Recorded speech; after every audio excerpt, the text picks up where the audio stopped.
Everyone tells you that empathy is a rare gift. But let's be brutally honest. Sometimes it feels like a curse, doesn't it? You wake up already heavy, walk into a room and feel an invisible storm, or carry sadness that no one ever spoke aloud. And here's the shocking truth. Most of the pain you're carrying isn't even yours. That's right. What you call being sensitive might actually be a deeper psychological phenomenon that Carl Jung tried to warn us about. Society has lied to you. They say, stop overthinking, don't take things so personally, or worse, just grow thicker skin. But here's the paradox. The harder you try to shut down your empathy, the more it consumes you. Because the real cause of your exhaustion isn't weakness, it's resonance. You're tuned into frequencies of the collective unconscious, absorbing not just personal emotions, but the shadows of humanity itself. And that's why your empathy feels like drowning in an ocean no one else even sees. Now, imagine if I told you that this drowning can be stopped, not by numbing yourself, not by pretending to be stronger, but by finally understanding how your psyche is wired. Jung's hidden explanation reveals that empaths aren't broken. They are mirrors of a world in pain. And once you learn how to separate what's yours from what isn't, everything changes. You gain freedom, clarity, and power over your own energy. Think about it. How many times have you been called too much, too emotional, too soft, too fragile, when in fact, you were just reflecting truths others couldn't bear to face? That isn't fragility. That's strength misunderstood. And this video is going to expose the reason why. By the end, you'll see empathy not as a curse to escape, but as a force you can harness. So buckle up, because what Jung uncovered isn't common knowledge. It's the kind of truth that flips the script. Once you see it, you can't unsee it. And if you've ever longed for peace in a world that never stops screaming, this may be the explanation you've been waiting for your whole life. There's something curious that many empaths feel but rarely know how to explain. The sense of carrying a weight that isn't only theirs. Carl Jung described this as the collective unconscious, a vast field of shared memories, wounds, and archetypes that belong to humanity as a whole. Each person acts like an antenna, unconsciously tuning into signals floating around us. And empaths, due to their heightened sensitivity, pick up those signals far more intensely. This is where the first signs you're an empath often show up, feeling pain that can't be traced back to a personal cause, but is absorbed from that deeper ocean of experience. Picture walking into a room where no one speaks, yet everyone is quietly grieving. An empath doesn't need a word to know. They feel it instantly. That's no coincidence. In Jungian psychology, the unconscious mind isn't just individual, it's collective. This means empaths often sense cultural suffering, historical wounds, or even societal unrest. It's like living through a never-ending empath test without realizing it. They aren't imagining things. They are resonating with an invisible field that keeps pouring into them, whether they like it or not. Take a global crisis as an example. Even if an empath is far away from the epicenter, they might still experience restlessness, anxiety, or sadness. They become emotional barometers, registering storms in the atmosphere of humanity. Empath psychology shows that this isn't weakness, it's connection on a deeper scale. But if they don't learn how to deal with toxic people or heavy environments, that gift turns into a burden. Suddenly the weight of the world feels like it's pressing down, stone by stone, on their own chest. And here's where it gets even trickier. Being so open to the collective unconscious awakens not only external pain, but also one's own unresolved memories. This is where trauma and empathy collide. Empaths relive echoes of events they may never have personally experienced. Without clear emotional boundaries, they mistake borrowed pain for their own. Imagine lugging around a suitcase packed with rocks, only to discover later that most of those rocks never belonged to you. That's what happens when the empath hasn't learned to separate the me from the we. Yet, this same sensitivity can become a path to healing. Once an empath recognizes that not all suffering originates within, they can shift from confusion to compassion.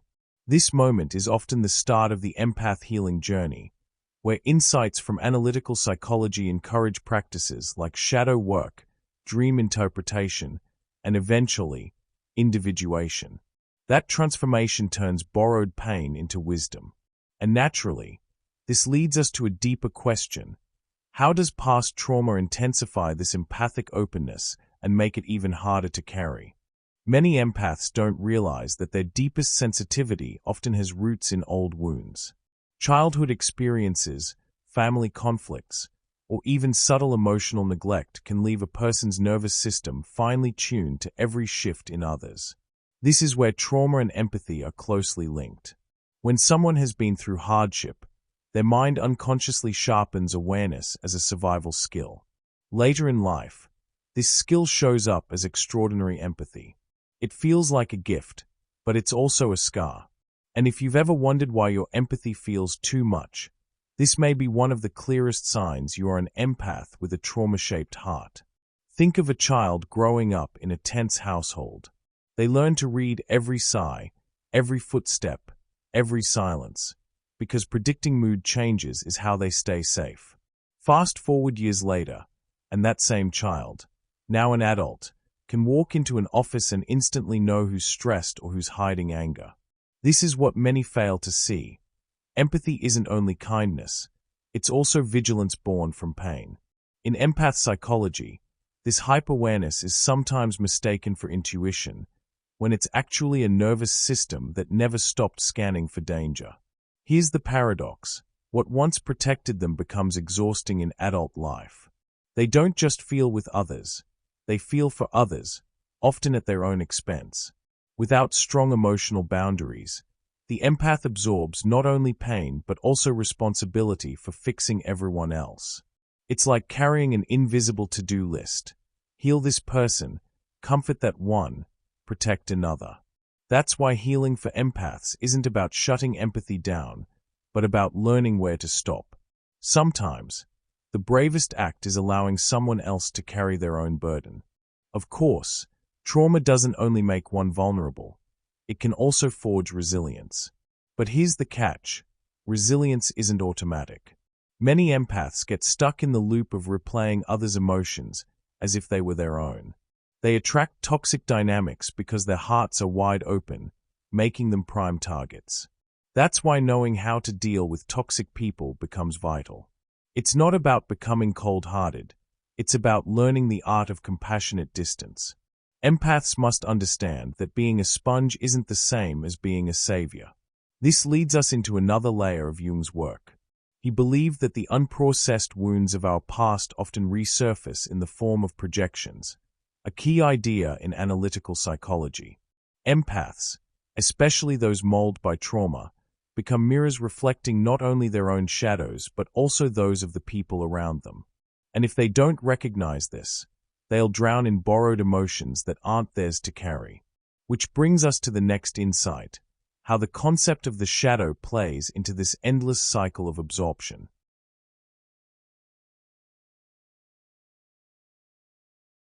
One of Carl Jung's most powerful insights was the idea of the shadow, the hidden part of ourselves that we push away because it feels unacceptable, shameful, or too painful to face. For empaths, this becomes especially tricky. When they absorb emotions from others, they are not just dealing with external feelings, they are often confronting reflections of their own buried wounds. This is why shadow work is so essential in the empath healing journey. Without it, every emotional storm around them feels like a personal hurricane, leaving them drained and confused. Imagine this: someone lashes out at an empath with anger. The empath doesn't just hear the words, they feel that anger vibrating inside their body. Now, here's the twist: that anger might also trigger memories of the empath's own suppressed rage. Suddenly, they are fighting not only the other person's fire but also the embers within themselves. This is the double weight of projection.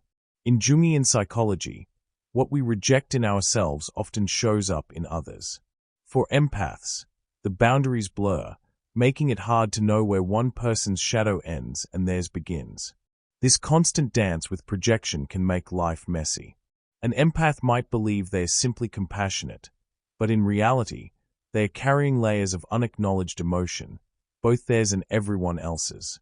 For instance, when surrounded by toxic people, they may feel responsible for fixing the chaos, when in truth, they are also trying to heal parts of themselves. That's why emotional boundaries are more than just walls. They are mirrors, helping the empath see clearly what belongs to them and what doesn't. Without this clarity, their life becomes an endless hall of reflections, each one more confusing than the last. But here's the beauty.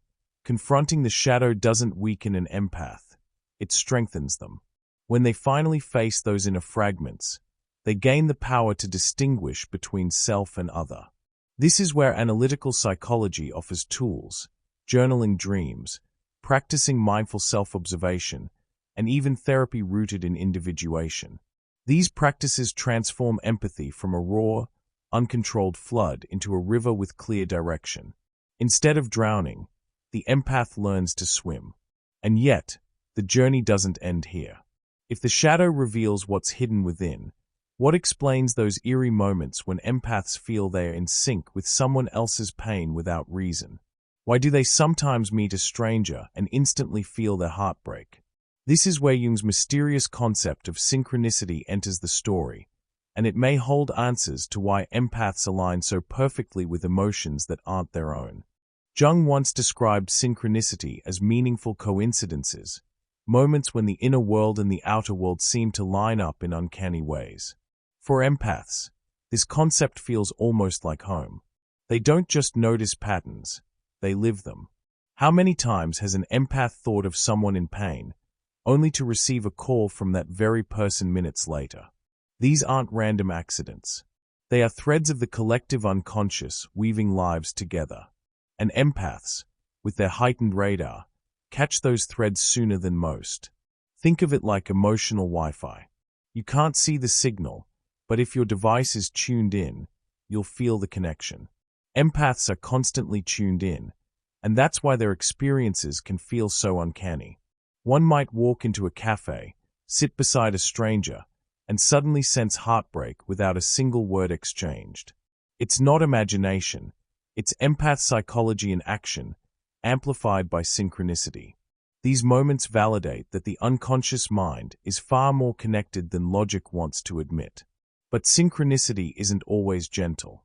Sometimes, it pulls empaths into emotional whirlpools they didn't ask for. Picture an empath meeting someone who mirrors their own unresolved grief. Suddenly, the resonance feels almost electric, a painful but magnetic connection. This is where trauma and empathy collide again. The empath absorbs what feels like destiny but may actually be a reflection of unfinished inner work. And unless they establish strong emotional boundaries, they risk mistaking these coincidences as fated obligations rather than opportunities for awareness. What makes it even more fascinating is how synchronicity often shows up in the empath healing journey. For example, while practicing shadow work or journaling dreams, empaths might notice symbols repeating in daily life, a song lyric, a symbol, even a stranger's phrase echoing a private thought. These coincidences are signposts, guiding them through individuation. They are not just random, they are reminders from the psyche, saying, "Pay attention, you're on the right track." Yet, synchronicity also raises a deeper question. If empaths are constantly resonating with these invisible patterns, what happens when their inner masculine and feminine energies, the anima and animus, are out of balance? Could this imbalance make them even more vulnerable to the pain that synchronicity brings into focus? That's the next piece of Jung's hidden explanation, and it leads us right into the complex dance of anima and animus. Jung described individuation as the lifelong journey of becoming whole, integrating all the fragmented parts of ourselves into a balanced self. For empaths, this isn't just a lofty idea, it's a survival skill. Without individuation, they remain porous, constantly absorbing others' pain. But when they walk this path, they learn to recognize, this feeling belongs to me, and that one doesn't. It's like installing an internal firewall. The empath still feels deeply, but they no longer mistake every signal from the collective unconscious as their own. Think of individuation as emotional strength training. Just as the body needs resistance to grow muscle, the empath's psyche needs inner work to grow boundaries. This can look like daily self-reflection, dream journaling, or practicing shadow work to confront hidden fears. Over time, these practices sharpen discernment. The empath begins to sense when their heart is open in compassion versus when it's leaking energy uncontrollably.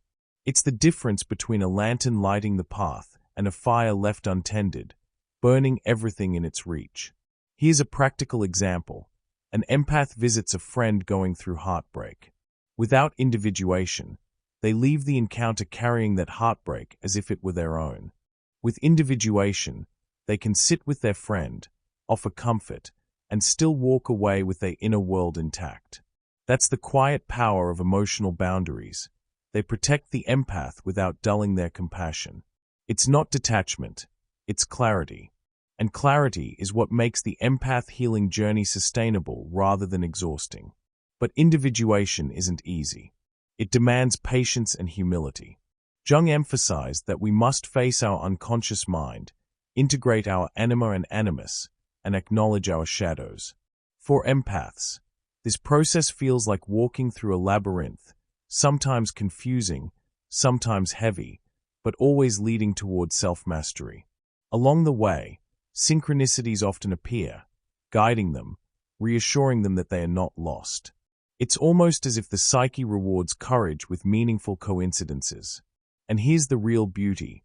Once an empath embraces individuation, empathy becomes their ally instead of their enemy. They no longer see sensitivity as a curse but as a refined gift. Still, there's one last step. Knowledge without action changes little.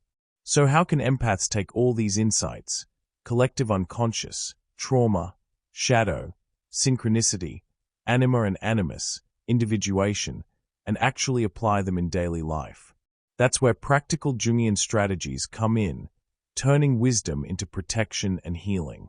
Jung believed that every person carries both masculine and feminine energies within, the anima in men and the animus in women. These aren't about gender, but about psychological balance. For empaths, this balance plays a huge role in how much pain they absorb. When the anima and animus are in harmony, the empath can sense emotions without being swallowed by them. But when they are out of sync, emotional permeability skyrockets. Suddenly, the empath feels like a sponge without a filter, soaking up far more than they can handle. Take for instance an empath whose inner masculine energy, the animus, is underdeveloped. They may struggle to set emotional boundaries, becoming overly receptive and losing their sense of self in others' emotions. On the flip side, if the inner feminine, the anima, is suppressed, they might disconnect from intuition, making it harder to navigate emotional storms. This imbalance isn't just theory from analytical psychology. It shows up in daily life, in relationships, and even in the way empaths manage stress. Imagine an empath at work, overwhelmed by colleagues' stress. If their animus isn't strong enough, they won't assert themselves, and the stress of others becomes theirs. If their anima isn't flowing, they'll ignore the intuitive nudge to take a break or ground themselves. The result? Burnout. And this is why healing for empaths must include restoring this inner balance. It's not about becoming less sensitive. It's about channeling sensitivity through both strength and intuition. Jung saw the integration of anima and animus as part of the individuation process, the journey toward wholeness. For empaths, individuation is like installing an inner compass. It helps them know when to open up and when to step back. Without it, they risk being caught in endless cycles with toxic people, thinking it's love or fate, when in reality, it's imbalance. When balanced, however, synchronicity feels supportive rather than overwhelming, and empathy becomes a choice instead of a curse. This leads to an even more practical question. How do empaths actually build that inner compass? The answer, Jung would argue, lies in the path of individuation itself. And that path may just be the most powerful form of protection an empath can develop, a way to stand strong in the storm without losing their softness. All the theory in the world won't help an empath unless it becomes practice. Jung believed that psychology wasn't just for the mind but for living. For empaths, this means learning daily habits that anchor them. One strategy is journaling dreams, not as random stories, but as coded messages from the unconscious mind. These dreams often reveal patterns of projection, unresolved trauma, or guidance for the empath healing journey. By recording them, the empath slowly builds a roadmap of the soul, learning where their pain ends and where borrowed pain begins. Another tool is symbolic ritual. Jung suggested that the psyche speaks through symbols, so engaging with them directly can be powerful. For instance, lighting a candle to release emotions after a draining encounter can signal to the psyche that it's time to let go. Even visualization exercises, imagining returning other people's pain like handing back borrowed objects, can restore balance.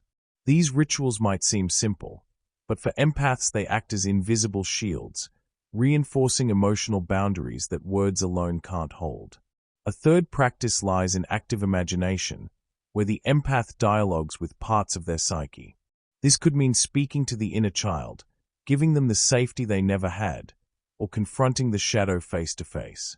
These conversations are central to analytical psychology, and they prevent the empath from mistaking external chaos for internal truth. It's a way of saying, I see you, I hear you, and I won't let you rule me. The more these dialogues take place, the stronger the empath's inner compass becomes. Of course, boundaries in the external world matter too. This is where learning how to deal with toxic people becomes a practical skill. It's not about rejection or cruelty, but about protecting energy. Sometimes it means saying no firmly, sometimes limiting time spent in draining environments. An empath who practices individuation doesn't stop caring. They simply care with wisdom. They know when helping becomes enabling and when compassion turns into self-destruction. That discernment is their greatest power. Lastly, empaths should embrace community. Healing doesn't happen in isolation. Whether through therapy, groups of like-minded souls, or simply safe friendships, connection is key. Jung reminded us that individuation doesn't mean separation from humanity, but integration within it. When empaths surround themselves with support, their sensitivity transforms from burden into brilliance. And yet, even with these tools, one question lingers. Why do empaths absorb too much pain in the first place? The answer lies hidden in Jung's deeper explanation, and that's where our introduction begins. Now you see it. Absorbing too much pain doesn't make you weak, broken, or fragile. It means your sensitivity has been wired into something much bigger, the collective unconscious, the shadows of others, the echoes of trauma that you unknowingly carry. Jung's explanation flips the narrative. You're not cursed with empathy, you're entrusted with it. But here's the key. It only becomes strength when you stop confusing borrowed emotions for your own. Ask yourself, how much of the pain you've been carrying lately truly belongs to you? How many sleepless nights? How many anxious mornings? How many conflicts weren't actually yours to solve? Imagine what your life could look like if you mastered emotional boundaries, if you recognized projection for what it is, and if you finally stopped letting toxic people drain you. That's not detachment.